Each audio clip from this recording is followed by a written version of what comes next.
সুপ্রিয় দর্শক, আসসালামু আলাইকুম। আপনাদের সবাইকে স্বাগত জানাচ্ছি এখনকার আলোচনায়। আপনাদের সঙ্গে আছি আমি সিরাজুল ইসলাম। দর্শক, অত্যন্ত গুরুত্বপূর্ণ একটা বিষয় নিয়ে এখনকার ভিডিওতে কথা বলবো। সেটি হচ্ছে তুরস্ক রাশিয়ার কাছ থেকে যে S-400 কিনেছিল সেটা বিক্রি করে দেবে। কেন বিক্রি করবে, কারা কিনবে এবং রাশিয়া এ ব্যাপারে কি ভাবছে, কি বলবে, এই সমস্ত প্রশ্ন কিন্তু অনেক বড় হয়ে দেখা দিচ্ছে। সবচেয়ে বড় প্রশ্ন এখানে সেটি হচ্ছে এই কথা শোনার পরে প্রথমেই প্রশ্ন আসবে কেন বিক্রি করে দেবে। এই কেন বিক্রি করে দেবে তার একটু জবাব দিয়ে ভিডিওর বাকি কথা বলবো। আমেরিকার কাছ থেকে তুরস্ক F-35 যুদ্ধ বিমান কেনার জন্য চুক্তি করেছিল এবং 6টি বিমানের জন্য অর্থ পরিশোধ করেছিল। আমেরিকার কাছে $140 কোটি দিয়েছিল তুরস্ক। এটা অনেক আগের কথা, কিন্তু সেই যুদ্ধ বিমান আমেরিকা তুরস্ককে দেয়নি, কারণ রাশিয়ার কাছ থেকে তুরস্ক S-400 কিনেছিল। এছাড়া ইসরায়েলের প্রধানমন্ত্রী নেতানিয়াহু তুরস্ককে F-35 যুদ্ধ বিমান দেওয়ার ব্যাপারে আমেরিকার সামনে সবসময় বিরোধিতা করে এসেছে, কিন্তু এখন মার্কিন প্রেসিডেন্ট ডোনাল্ড ট্রাম্প বলছেন যে না, তুরস্ককে এই যুদ্ধ বিমান দেয়া হবে। তুরস্ককে এখানে শর্ত একটা পূরণ করতে হবে।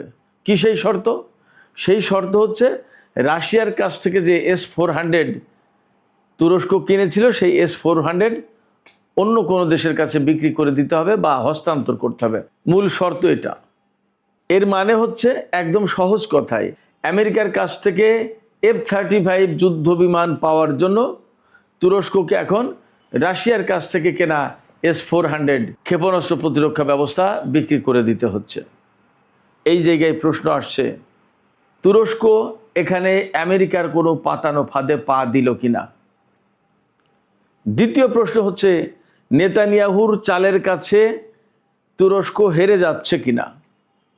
অর্থাৎ F-35 যুদ্ধ বিমানের ব্যাপারে তুরস্ক এবং নেতানিয়াহুর ভেতরে একটা যুদ্ধ ছিল।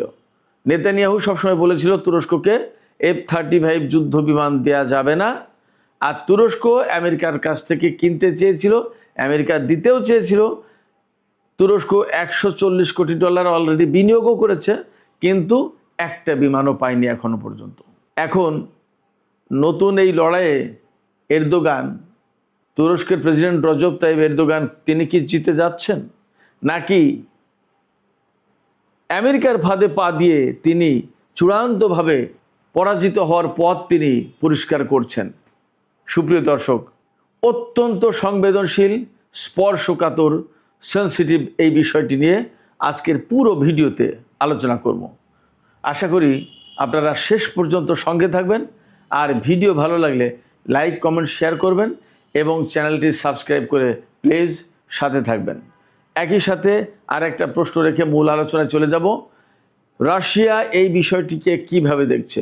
রাশিয়া কি তুরস্কের উপর ক্ষুব্ধ হয়েছে, নাকি পরিস্থিতি পর্যবেক্ষণ করছে?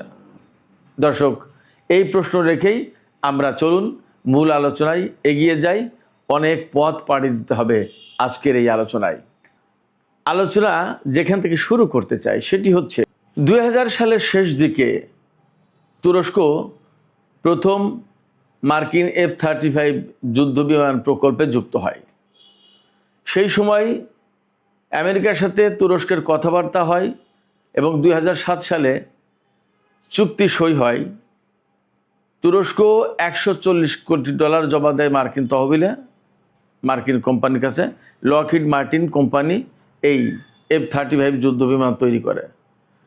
আমেরিকার সরকারের সাথে তুরস্কের চুক্তি হয়, $140 কোটি জমা দেয়। প্রথমে 6টি বিমানের অর্থ পরিশোধ করে পুরোপুরি, এবং তুরস্কের সাথে আমেরিকার চুক্তি হয় 100টি F-35 যুদ্ধ বিমান পাবে তুরস্ক। এই রজব তাইব এরদোগান তখন প্রধানমন্ত্রী, তখন এই চুক্তি হয়। কিন্তু একটা জিনিস মনে রাখতে হবে, তুরস্ক কিন্তু নেটো জোটের খুব গুরুত্বপূর্ণ সদস্য, একমাত্র মুসলিম সদস্য, এবং আমেরিকার পরেই নেটো জোটের সবচেয়ে বড় সেনাবাহিনী হচ্ছে তুরস্কের। তার মানে তুর্কি বাহিনী অনেক বড় বাহিনী এবং খুব গুরুত্বপূর্ণ শক্তি। আর নেটো জোটের দক্ষিণ পূর্বাঞ্চলে তুরস্কের অবস্থান হওয়ার কারণে এই দিকটার মূল শক্তি কিন্তু নেটো জোটে তুরস্ক, ফলে খুবই গুরুত্বপূর্ণ একটা শক্তি। এত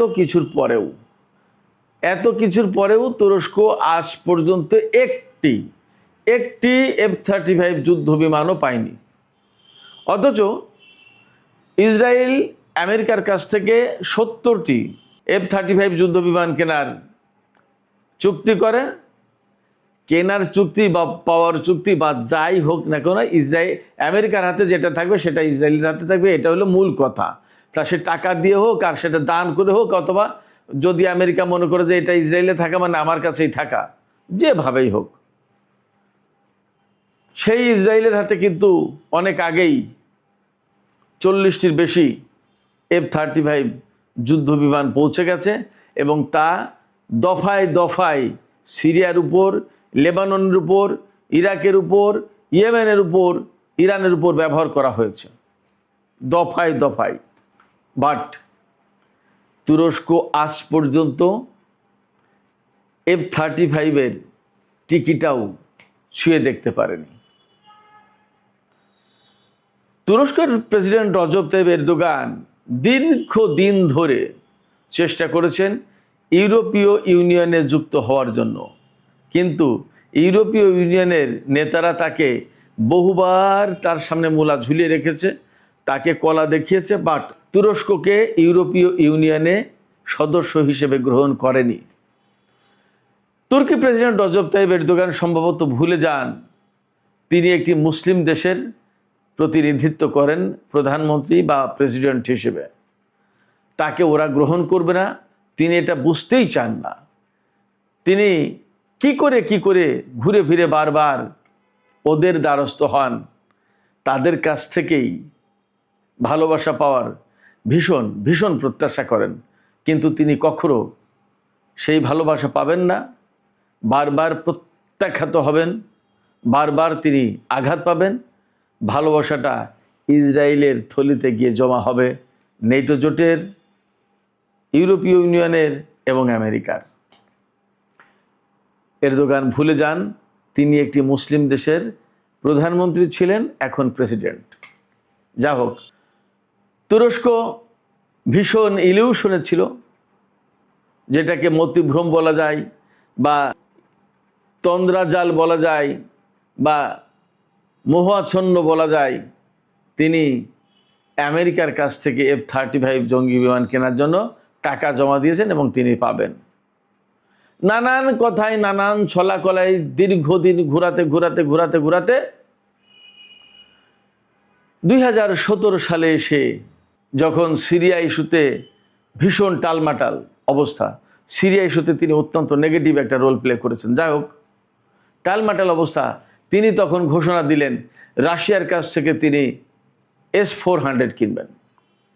তার আগে কিন্তু রাশিয়ার একটি যুদ্ধ বিমান ভূপাতিত করেছিলেন এই রজব তাইয়িপ এরদোগান, অর্থাৎ তার দেশের সেনাবাহিনী।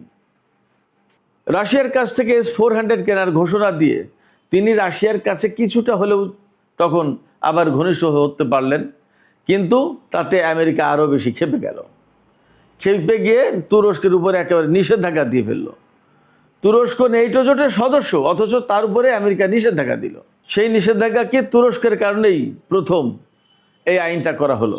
যে সমস্ত দেশ রাশিয়ার কাছ থেকে S-400 কিনবে বা S-500 কিনবে, তাদের উপর স্বয়ংক্রিয়ভাবে মার্কিন অস্ত্র নিষেধাজ্ঞা বলবৎ হয়ে যাবে।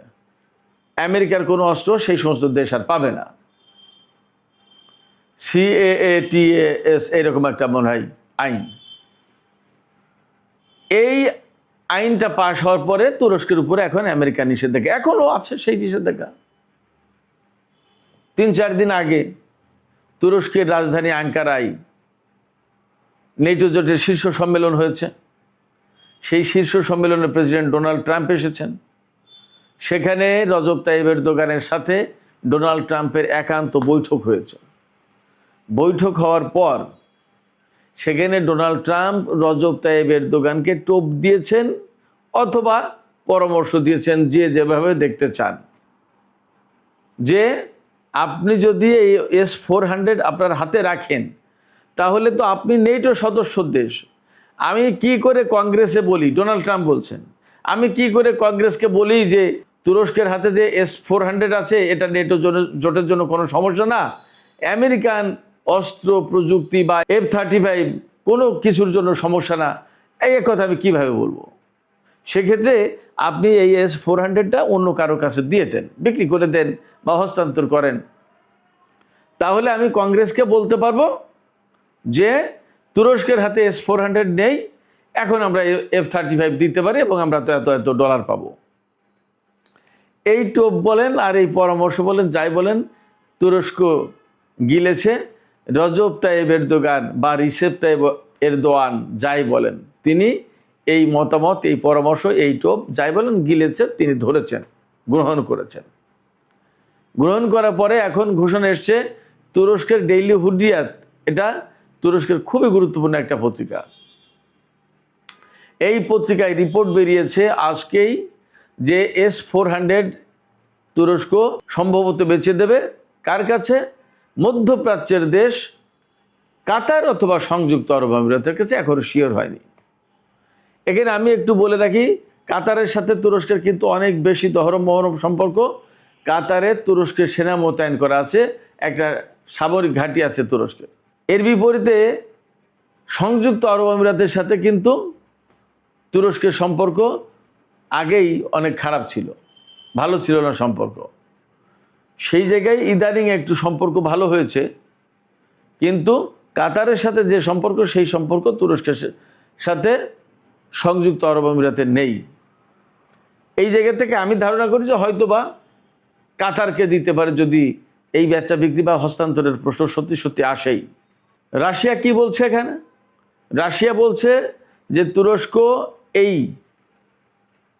S-400 ক্ষেপণাস্ত্র প্রতিরক্ষা ব্যবস্থা কারোর কাছে বিক্রি বা হস্তান্তর করতে যাচ্ছে কিনা, বিষয়টি নিয়ে আমরা খুব ঘনিষ্ঠভাবে পর্যবেক্ষণ করছি। এই কথা বলেছেন ক্রেমলিনের মুখপাত্র, হোয়াইট হাউসের মুখপাত্র যেমন, তেমনি ক্রেমলিনের মুখপাত্র, প্রেসিডেন্ট পুতিনের কার্যালয়ের যে প্রধান মুখপাত্র, তিনি হচ্ছেন দিমিত্রি পেসকভ। দিমিত্রি পেসকভ বলেছেন, আমরা ঘনিষ্ঠভাবে পর্যবেক্ষণ করছি, তুরস্কের সাথে যোগাযোগ রাখছি, যোগাযোগ অব্যাহত থাকবে এবং বিষয়টি আমাদের জন্য খুবই স্পর্শকাতর। কেন স্পর্শকাতর, এই সমস্ত আলোচনা আমি পরে আসছি।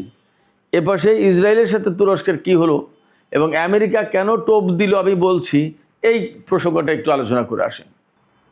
ইসরায়েলের প্রধানমন্ত্রী বেনিয়ামিন নেতানিয়াহু দীর্ঘদিন ধরে তিনি ক্ষমতায়, প্রায় 30 বছর ধরে তিনি ক্ষমতায় আসা যাওয়ার উপরেই আছেন।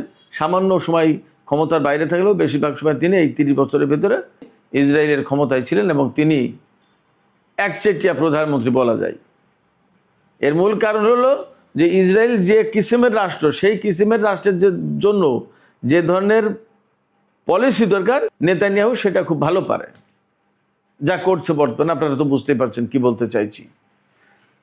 এই নেতানিয়াহু আমেরিকার কাছে শুরু থেকেই বলে এসেছে যে না, তুরস্ককে এই বিমান দেওয়া যাবে না।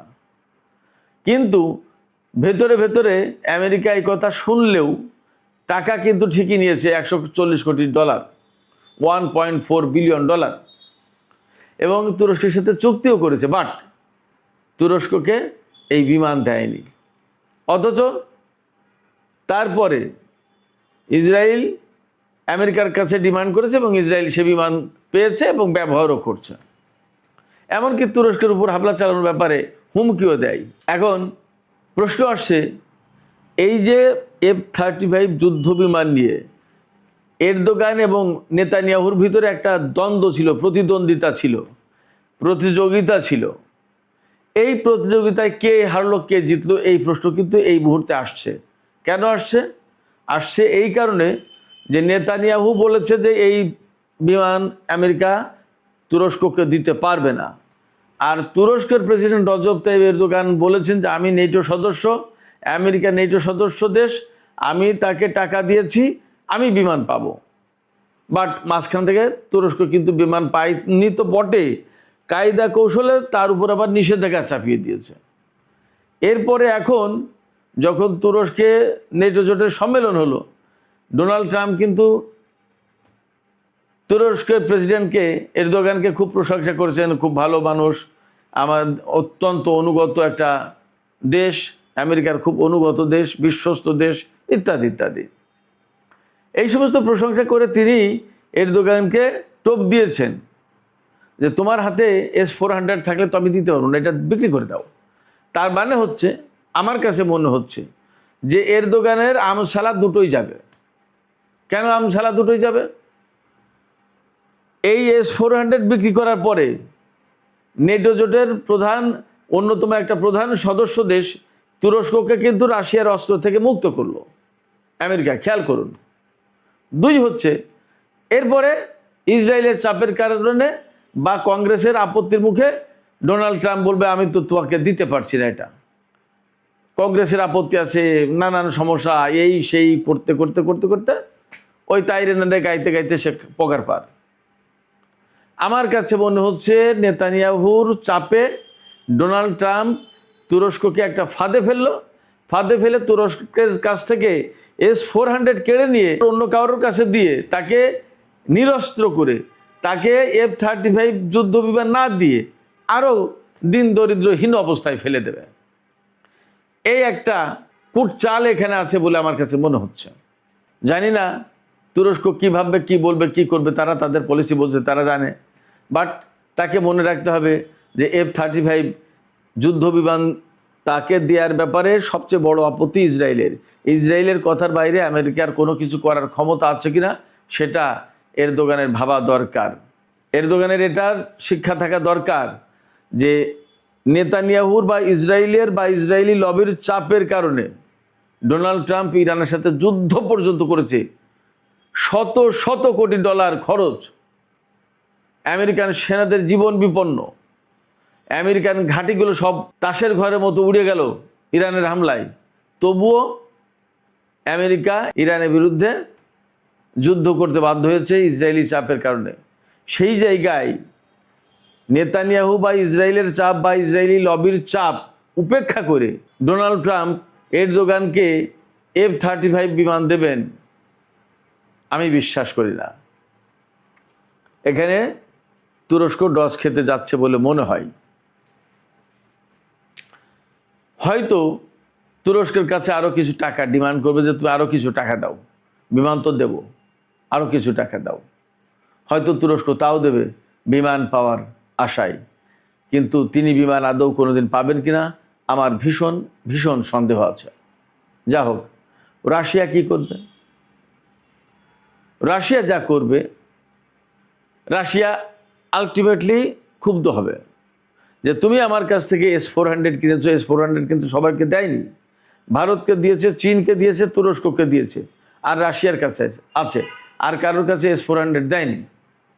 সেই S-400 এত সেন্সিটিভ একটা প্রযুক্তি, আকাশ প্রতিরক্ষা ব্যবস্থা, সেই S-400 যদি এখন তুরস্ক আমেরিকার কাছ থেকে F-35 বিমান পাওয়ার আশায় বা লোভে অন্য কোনো দেশের কাছে দিয়ে দেয়, যার কাছে দিলে এই S-400 নিরাপত্তা নিশ্চিত করা কঠিন ব্যাপার হয়ে যাবে, বা এই প্রযুক্তি আমেরিকার কাছে চলে যাবে না, তার নিশ্চয়তা থাকবে না, তাহলে রাশিয়া কিন্তু ভীষণভাবে ক্ষুব্ধ হবে।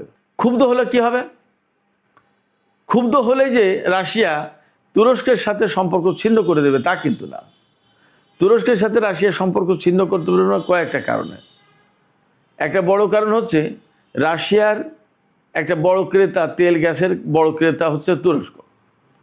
আবার তুরস্কে যে পরমাণু বিদ্যুৎ কেন্দ্র তৈরি হচ্ছে সেটা বানিয়ে দিচ্ছে রাশিয়া। এটা 20 বিলিয়ন অর্থাৎ $2000 কোটি প্রজেক্ট।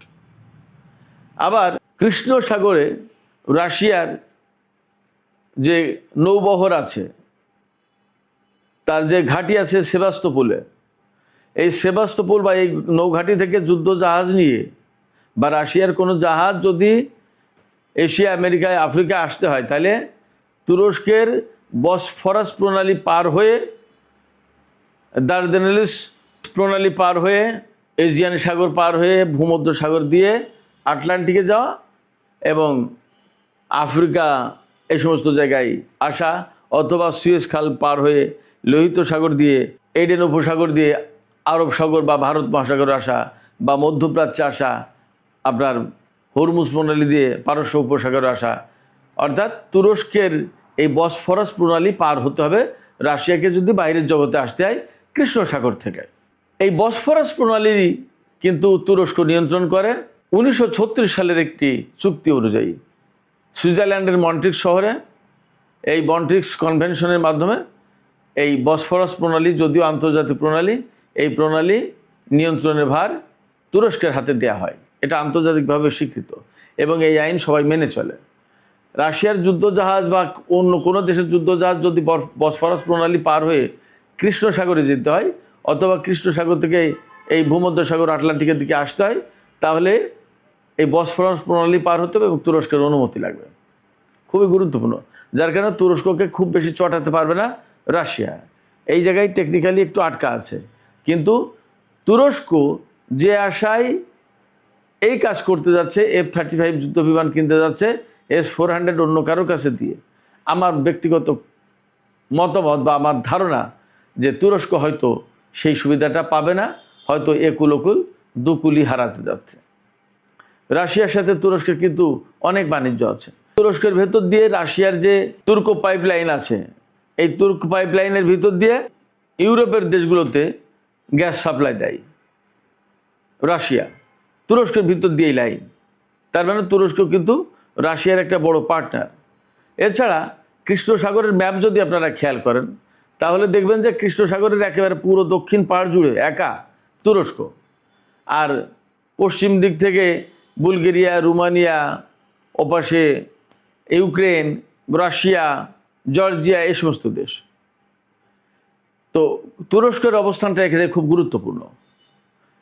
আবার এই যে বুলগেরিয়া, রোমানিয়া, ইউক্রেন যদিও নেটো জোটের সদস্য না, এই সমস্ত দেশ এরা কিন্তু নেটো জোটের সদস্য, আর তুরস্ক তো আছেই। তার মানে রাশিয়াকে যদি বের হতে হয় বা রাশিয়াকে যদি চেক অ্যান্ড ব্যালেন্সের ভিতরে রাখতে হয়, তাহলে এই তুরস্ক, রোমানিয়া, বুলগেরিয়া, ইউক্রেন তো যুদ্ধ করছে, এই সমস্ত দেশ কিন্তু গুরুত্বপূর্ণ। ফলে অনেক হিসাব কিতাব করে রাশিয়াকে তুরস্কের সাথে সম্পর্কটা মেনটেন করতে হয়। এই এক বসফরাস প্রণালী, এই প্রণালী রাশিয়ার মতো একটা শক্তির ব্যাপারে তুরস্ককে আপার হ্যান্ডে রেখেছে। এই কারণে মানে এইরকম অনেক কিছু মাথায় রেখে ইরান কিন্তু হরমুজ প্রণালীর কন্ট্রোলটা রাখতে চায়। তা যেভাবে হোক কষ্ট করে হলেও, তারা তো বলেছে যে যুদ্ধ করে হলেও হরমুজ প্রণালীর কন্ট্রোল রাখবো। যাই হোক, আমি তুরস্ক, রাশিয়া এবং আমেরিকা, ইসরায়েল প্রসঙ্গে ছিলাম। S-400 ক্ষেপণাস্ত্র প্রতিরক্ষা ব্যবস্থা বনাম F-35 যুদ্ধ বিমানের ব্যাপারে আলোচনা চলছিল। তুরস্ক যদি মধ্যপ্রাচ্যের কোনো দেশ, বিশেষ করে সংযুক্ত আরব আমিরাত বা কাতারের কাছে S-400 বিক্রি করে, তাহলে আসলে ঘটনাটা কি হচ্ছে এবং এর প্রভাবটা কোন দিকে যাবে? এখানে তুরস্ক কি এইরকম ভাবছে কিনা যে কাতারের কাছে তারা হস্তান্তর করবে বা বিক্রি করবে? যাই হোক, কাতার যেহেতু তার বিশ্বস্ত দেশ, যদি F-35 আমেরিকা না দেয়, তাহলে কাতারের কাছ থেকে আবার S-400 নিয়ে নেবে। ব্যাপারটা কি এইরকম? যদি হয় তাহলে তো মন্দের ভালো একটা প্ল্যান, আর যদি তা না হয়, টোটালি বিক্রি করে দেয়, তাহলে মধ্যপ্রাচ্যের নিরাপত্তা এবং অস্ত্র, এ সমস্ত অনেক কিছুতে নতুন একটা সমীকরণ তৈরি হবে। আমরা এই মুহূর্তে গত কয়েকদিন ধরে যে আলাপ করছিলাম, ইরান, পাকিস্তান, তুরস্ক, মিশর, সৌদি আরব, কাতার, এরা মিলে যে একটা সামরিক জোট, আঞ্চলিক সামরিক জোট গড়ে তুলবে এবং অর্থনৈতিক সম্পর্ক অনেক বেশি উঁচু হবে, বেশি নিবিড় হবে। তুরস্ক যদি আমেরিকার কাছ থেকে F-35 নেয়, তাহলে সেই জোটের সম্ভাবনা কিন্তু অনেকটা পিছনে চলে যায়, আবার পিছিয়ে যায়। কারণ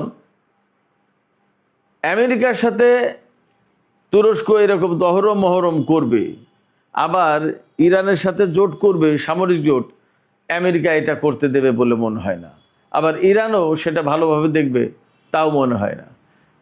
অথচ তুরস্কর প্ল্যানটাই হচ্ছে সে রাশিয়ার সাথেও সম্পর্ক রাখবে, ইরানের সাথেও সম্পর্ক রাখবে, আমেরিকার সাথেও সম্পর্ক রাখবে, আবার মধ্যপ্রাচ্যের দেশগুলোর সাথেও একটা প্রভাব প্রতিপত্তি বিস্তার করা সম্পর্ক রাখতে চায়। সব জায়গায় যদি তিনি বা তারা তাদের পদচারণা রাখতে চায়, তাহলে হয়তো কোনোটাই হবে না। আমার কাছে মনে হচ্ছে অনেকটা ভারতের মতো হবে। ভারত রাশিয়ার সাথেও আছে, আমেরিকার সাথেও আছে, ইসরায়েলের সাথেও আছে, ইরানের সাথেও আছে। তুরস্কের সেই একই অবস্থা, যার কারণে কোনো একটা জায়গায় যে শক্ত অবস্থান হবে আমার কাছে মনে হচ্ছে তা হবে না। তাতে নিকট ভবিষ্যতে হয়তো সে সংকটেই পড়বে। দেখা যাক আসলে পরিস্থিতি কোথায় গিয়ে শেষ হয়, আমরা দেখার অপেক্ষায় থাকি। তবে আলোচনা শেষ করার আগে আবারও সেই একই প্রশ্ন তুলব, এই যে S-400 ক্ষেপণাস্ত্র প্রতিরক্ষা ব্যবস্থা, F-35 যুদ্ধ বিমান, ইসরায়েল, আমেরিকা, তুরস্ক, নেটো জোট, ইরান, মধ্যপ্রাচ্য, রাশিয়া, অনেক সমীকরণ। এই সমীকরণে তুরস্ক কি ইসরায়েলের চাপের মুখে হেরে যাচ্ছে কিনা, তুরস্ক কি আমেরিকার দেয়া টোপ বা ফাঁদে পড়ে সবই হারাতে বসেছে কিনা, সেই প্রশ্ন রেখে আজকের এই আলোচনা শেষ করছি। সুপ্রিয় দর্শক, যাবার আগে আপনাদের কাছে আমি একই প্রশ্ন রাখি, আপনাদের কাছে কি মনে হচ্ছে, তুরস্ক কি আসলে সব হারাতে বসেছে কিনা? অর্থাৎ S-400 বিক্রি করে দিল, আবার F-35 যুদ্ধ বিমানও পেল না, মাঝখান দিয়ে একুল ওকুল দুকুলই গেল। ব্যাপারটা কি এমন হতে যাচ্ছে? আপনাদের মতামত কমেন্টে জানাতে পারেন। আর ভিডিও ভালো লাগলে লাইক, কমেন্ট, শেয়ার করবেন প্লিজ, এবং চ্যানেলটি সাবস্ক্রাইব করে সাথেই থাকবেন। সুপ্রিয় দর্শক, এখনকার মতো আলোচনা এখানেই শেষ করছি। আপনারা সবাই অনেক অনেক ভালো থাকুন। আল্লাহ হাফেজ।